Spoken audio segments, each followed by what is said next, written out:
Good Wednesday, everyone. I'm Cyrus Webb, and welcome to Conversation Daily News. Glad you all could be with us. We, of course, have your news headlines coming up on this last hump day of the month of April. We also have a message from my book, Words That Choose to Live By. And in today's Entertainment Spotlight, it actually is news you can use. I'm going to be talking with Duncan, Brady, an editor at MotorTrend, sharing some car buying tips you want to keep in mind if you're in the market this year. Enjoy today's broadcast. For Conversation Daily News, I'm Cyrus Webb with your Wednesday headlines. In national news, Proud Boys leader lawyer says Trump to blame for January 6th riot. A defense attorney argued Tuesday at the close of a landmark trial over the January 6th riot that the Justice Department is making Proud Boys leader a scapegoat for Donald Trump after the former president's supporters stormed the U.S. Capitol. The Proud Boys leader and 4 lieutenants are charged with seditious conspiracy for what prosecutors say was a plot to attack the Capitol to stop the transfer of presidential power from Trump to President Joe Biden after the 2020 election. In his closing argument, the defense lawyer noted that the Proud Boys leader wasn't in Washington on January 6, 2021, having been banned from the Capitol after being arrested on allegations that he defaced a Black Lives Matter banner. Trump, the lawyer argued, was the one to blame for exhorting a crowd outside the White House to fight. It was Donald Trump's words. It was his motivation. It was his anger that caused what occurred on January 6th in this beautiful and amazing city, the attorney told jurors in Washington federal court. It was not the Proud Boys leader. They want to use him as a scapegoat for Donald Trump and those in power. Seditious conspiracy, a rarely used charge that can be difficult to prove, carries a possible prison term of up to 20 years. The Proud Boys leader is one of the top targets of the Justice Department's investigation of the riot, which temporarily halted the certification of Biden's election win. In more national news, Biden announces 2024 re-election bid. Let's finish this job, he said. President Joe Biden on Tuesday formally announced that he is running for re-election in 2024, asking voters to give him more time to finish his job and extend the run of America's oldest president for another 4 years.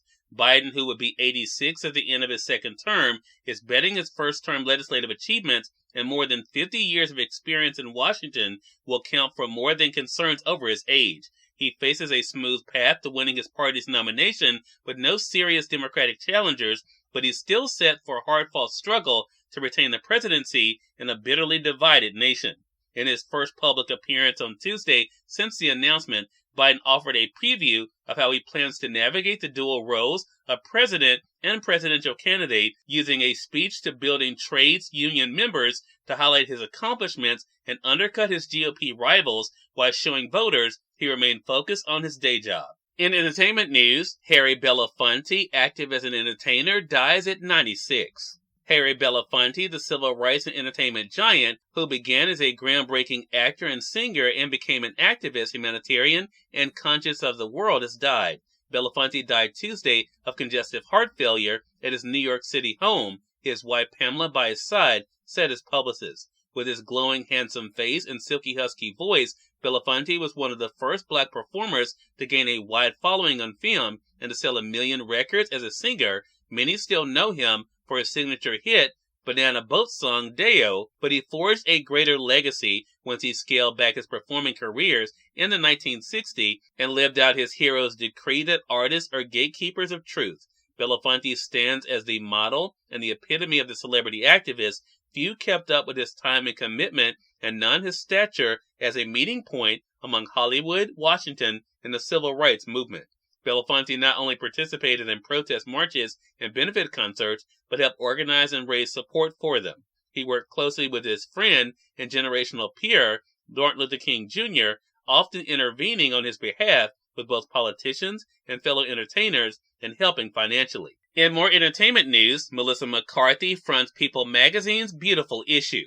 Melissa McCarthy is out front on this year's People magazine Beautiful issue. The Bridesmaid star, also being on the cover, felt like it was saying something really lovely to my younger self, to my 20-year-old self, maybe to other people too, she said.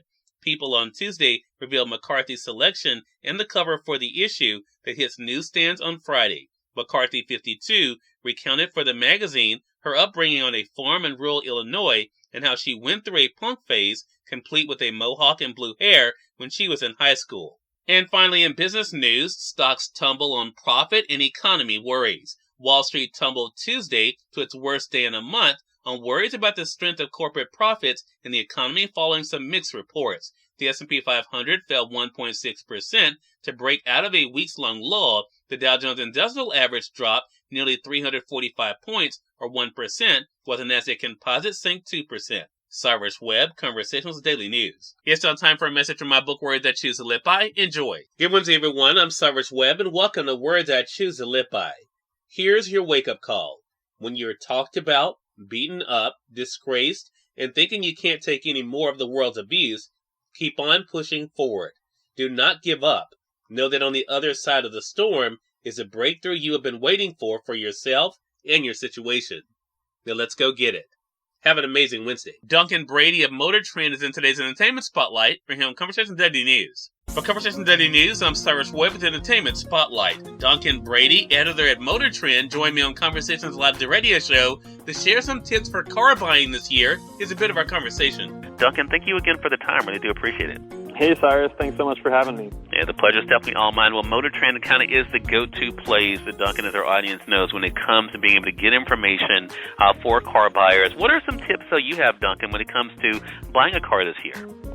So if you're buying a car, you probably already know your budget, but before you go to a car lot, take a test drive, you got to do your research. You know, I'll do research even if I'm buying a pepper grinder, and this is a huge decision. You're spending tens of thousands of dollars on a car you'll use every day.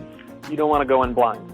And folks who research with a tool like the MotorTrend Buyer's Guide, they get better deals, they make more informed decisions, and they have higher long-term satisfaction. You don't want that buyer's regret, right? And you bring up, Duncan, the buyer's guide. Of course, I know about it because I've been having you guys come on the broadcast those past couple of years. But talk to our audience about that. What is the MotorTrend buyer's guide, and how can it help them when it comes to shopping for a vehicle? So the buyer's guide, we have a great team here out in LA. The guide is a suite of 3 tools plus hundreds of vehicle overview pages, literally every car on sale, all to help you find the right car, feel confident about that big decision. The first tool I want to mention is CarMatch, which is the closest your listeners can get to calling me up and asking for personalized advice. Really, these are the same questions I'd ask my mom, my dad, a close friend. And once you pick your answers, we'll have a trio of recommended cars real quick. The whole process is only 30 seconds or so. And that's backed by our ultimate car ranking. So that's based on our 70-plus years of testing expertise, plus the things shoppers care about, your safety, fuel economy, 5-year cost of ownership. You know, I've seen the algorithms, I've seen the spreadsheets that go into this system. It's legit. It's proper. Cyrus Webb, Conversations Daily News. We thank you all for tuning in to this edition of Conversations Daily News. We'll be back on tomorrow's more news, message from my book, Words I Choose to Live By, and of course your Entertainment Spotlight. Until then, never host Cyrus Webb saying, as always, enjoy your day, enjoy your life, enjoy your world. Thank you all for choosing Conversation Daily News today. Now let's go make today amazing. Take care.